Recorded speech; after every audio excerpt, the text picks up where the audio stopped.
Mr. President, thank you very, very much for those kind remarks. And Commissioner, it's good to see you. The President did suggest to me that I not drop or fumble that award, and I think I did a pretty good job. Yeah, the Commissioner said fumble, and I think I did a pretty good job. For a Steeler fan, we don't fumble very often, Mr. Commissioner. I'm just going to just briefly speak for just a minute or two. I asked a lot of folks as to what I should say in getting an award of this magnitude. These are not easy speeches to prepare, especially for me. So I went back to some advice that President Clinton gave me the first time I met him. I was a newly elected governor-elect of Iowa. I was ushered into the Oval Office to see the President of the United States, and I was incredibly nervous.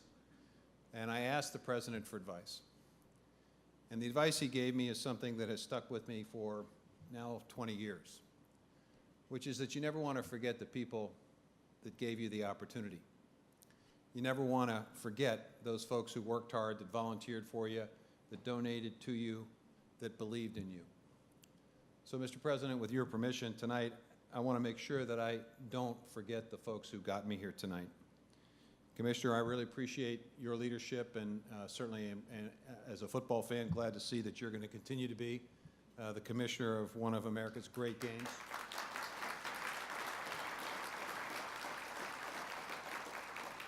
I want to thank Bill McDermott, and certainly I understand that I'm following in some pretty big shoes, having won the award last year. And Bill, I want to thank you for setting it up for my remarks tonight, because you mentioned the word hope, and I'm going to get to that in just a second.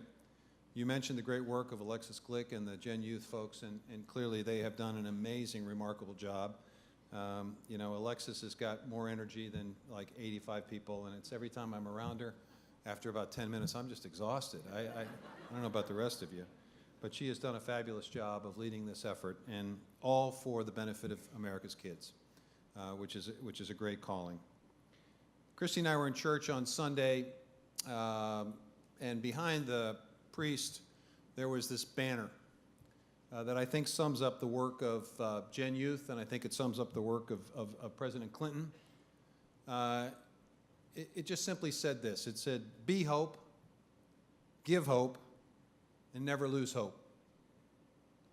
There are so many people here tonight that have been my hope, that have given me hope, and have encouraged me never to lose hope. And it starts with family. And I'm going to work my way ultimately down to the most important of family, but let me start with the family that currently employs me, which is the dairy family. There are a number of dairy farmers here today and folks who are in the processing business, and these are incredibly great people who work hard every single day to provide an incredible product that our families have depended on. So I am honored and proud that they are part of the family here to support me in this effort, and certainly I wouldn't be here without my dairy family. Also here today is the USDA family, represented in part by Krista Harden, who was my deputy.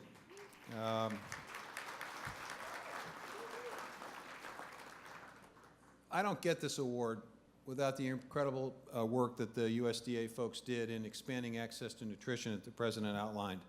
And I understand that there are literally thousands of people working every single day to make sure our kids have access to healthy, safe, nutritious food. And without the USDA family, I wouldn't be here. Frankly, I wouldn't have had the USDA job if I hadn't been governor, and that means I need to pay homage to what we refer to as the iGov family, the people that served me, worked with me as governor. Representing that group today is Matt Paul, who is here today.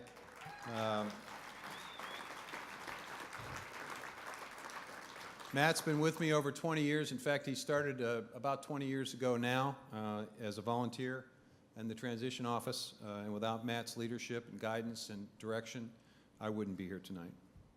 But you don't get to be governor, as President Clinton knows, unless you have folks who are willing to finance your campaign, willing to be your friends, willing to provide advice and assistance and help while you are governor. Tonight, there are a number of people here tonight who are part of my political family, whether it's Walter Robb from California, or Greg and Andrea Abel from Iowa, or Bill and Susan Knapp, Jim and Patty County. These are folks who have been my friends, who have been incredibly helpful to me and have allowed me to have the success that I enjoy and that's being honored tonight. I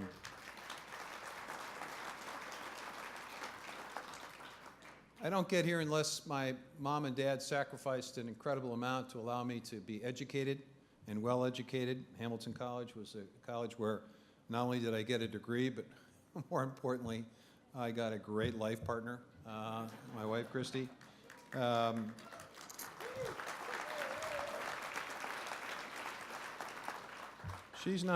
She's part of the Hamilton family, but also another person who is here tonight from the Hamilton family is Matt McKenna. And Matt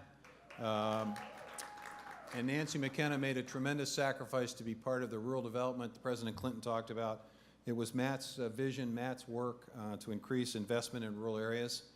I don't get into Hamilton unless I go to a decent high school, and I even have people from my high school family, Shadyside family. Ed Strauss and his wife are here. And he brought his brother-in-law and sister here, Cynthia and Harry Shearer are here, and they've been incredibly supportive. And that brings me ultimately to my own family. You know, this year more than any other year, I have understood the importance, the significance, the power, the connection of family. There's no question that any success I've had, is directly related to my two sons, who I am incredibly proud of, who have accomplished in their own right, who are incredible husbands and incredible fathers, and I've watched them grow up, and I am just tremendously proud of you, Jess, and tremendously proud of you, Doug. I just want you to know that.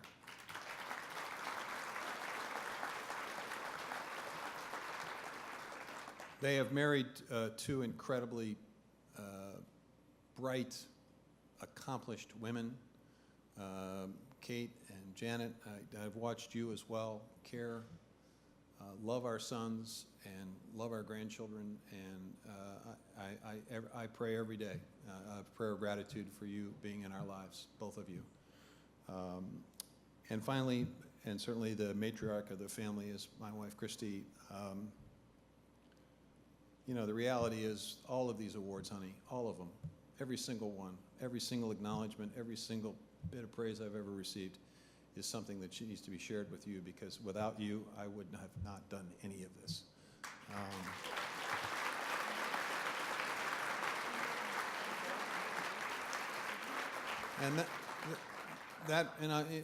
I'll end with this. That finally brings me back to the Gen Youth family, who are the people assembled here tonight.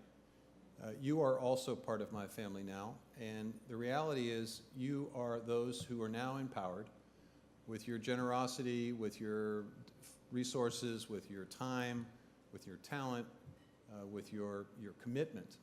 You are the people that now can provide hope.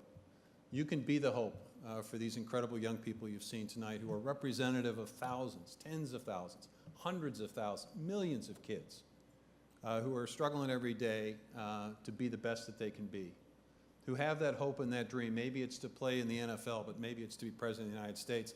Maybe it's just simply to be something that they really care deeply about and passionately about. You all can be the hope that allows them the opportunity to achieve. You can be the one tonight and every night that gives hope. And you can be the one to make sure, with your generosity, your commitment, your willingness to work for Gen Youth, you can be the one that will ensure that these kids never give up hope. This is an incredible country, and it has an incredible future. And all of the problems the country faces today basically melt away when you spend time with America's youth.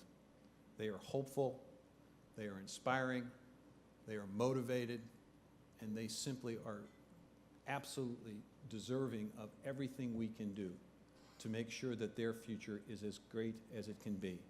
Because when we do that, then our country will be the place it was meant to be. So I am honored to have this tonight. It is an award I share with all of my families tonight. And I thank you very much for your support for Gen Youth.